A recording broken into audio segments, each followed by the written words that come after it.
Hello, आज मैं discuss करने जा रही हूँ विलियमसन सिंथेसिस। तो विलियमसन सिंथेसिस क्या होती है? विलियमसन सिंथेसिस में हम प्रिपरेशन कराते हैं ईथर की, और जो ईथर फॉर्म होते हैं वो सिमेट्रिकल भी हो सकते हैं और अनसिमेट्रिकल भी हो सकते हैं।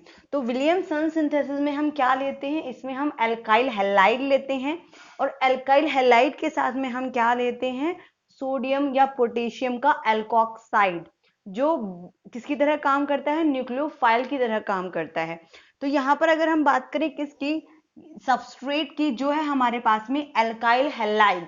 तो विलियमसन सिंथेसिस में जो एल्काइल हैलाइड हम लेते हैं, या तो वो 1 डिग्री यानी कि प्राइमरी एल्काइल हैलाइड होना चाहिए, या फिर 2 डिग्री यानी कि सेकेंडरी एल्काइल हैलाइड होना चाहिए। जो 3 डिग्री या फिर टर्शरी एल्काइल हैलाइड है वो नहीं होना चाहिए, क्योंकि अगर वो होगा तो स्टेरिक हिंड्रेंस आ जाएगा और वहां पर जो है एलिमिनेशन रिएक्शन हो सकती है, यानी वहां पर सब्स्टिट्यूशन नहीं होगी, एलिमिनेशन रिएक्शन हो जाएगी। तो जो सब्स्टिट्यूशन रिएक्शन है उसके बारे में मैंने डिटेल में ऑलरेडी कराया हुआ है कि क्या होती है।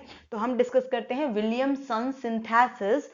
इसमें क्या होता है? जब एल्काइल हैलाइड, यानी मैंने बताया प्राइमरी या फिर सेकेंडरी, क्योंकि स्टेरिक हिंड्रेंस नहीं होना चाहिए, क्योंकि ये रिएक्शन फॉलो करती है SN2 मैकेनिज्म, यानी कि nucleophilic substitution bye molecular mechanism, जिसमें ये जितना कम स्टेरिक हिंड्रेंस होगा, जितनी कम क्राउडिंग होगी, उतने ही रिएक्शन फास्ट होगी।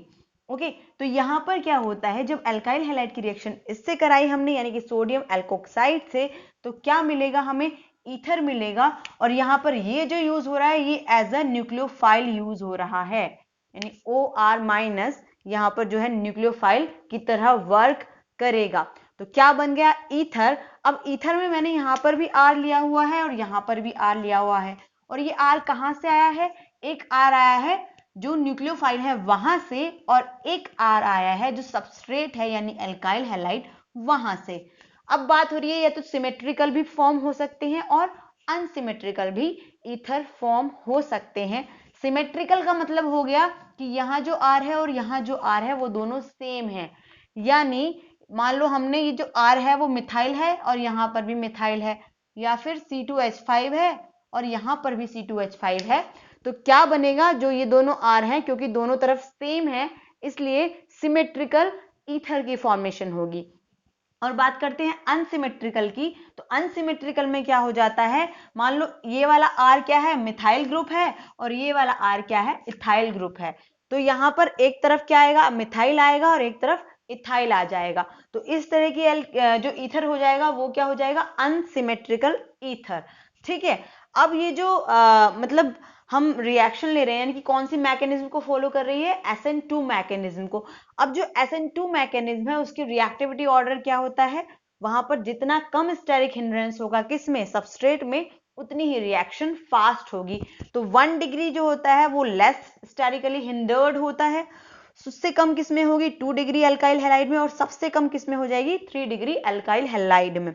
ऐसे ही यहां पर जो रिएक्शन है, जो SN2 रिएक्शन है, अगर उसको फॉलो कर रहा है, उसकी मैकेनिज्म को फॉलो कर रहा है, तो उसमें होता है बैक साइड अटैक, क्योंकि वो क्या करता है? जहां पर लेस स्टेरिक हिंड्रेंस होगा वहां से अटैक करना प्रेफर करेगा।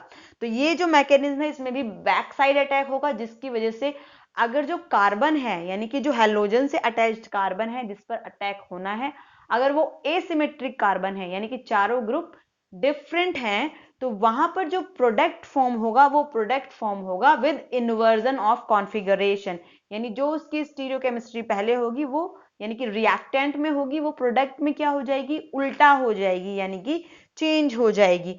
और ये जो रिएक्शन है यानी कि SN2 मैकेनिज्म, उसमें क्या होता है? कोई भी इंटरमीडिएट की फॉर्मेशन नहीं होती है, केवल क्या फॉर्म होती है? ट्रांजिशन स्टेट फॉर्म होती है। तो इसमें आगे बढ़ते हैं।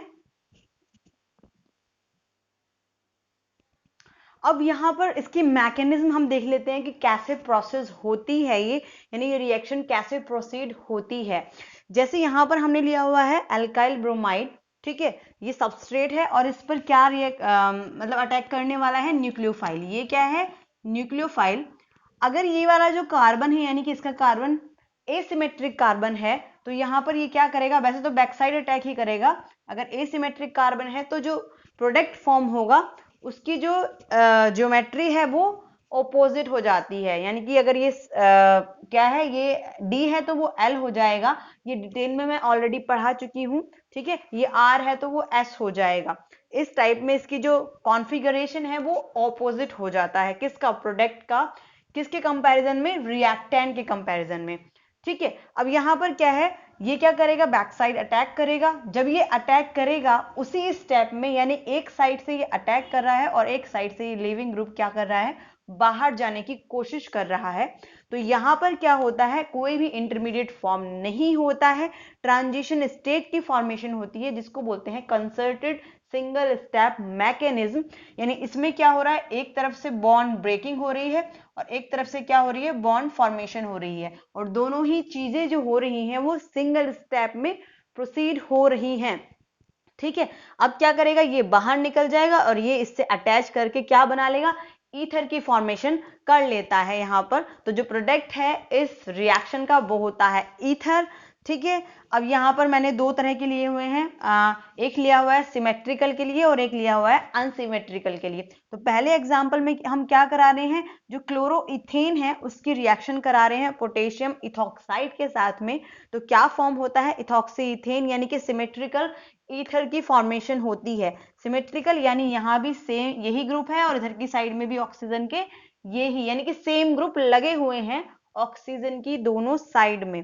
अब बात करते हैं नेक्स्ट में, यहाँ पर हमने लिया हुआ है क्लोरोइथेन और यहाँ पर हमने लिया हुआ है जो भी सोडियम प्रोपोक्साइड लिया हुआ है, ठीक है। जब इसकी रिएक्शन कराते हैं तो क्या मिलता है, अनसिमेट्रिकल ईथर की फॉर्मेशन होती है।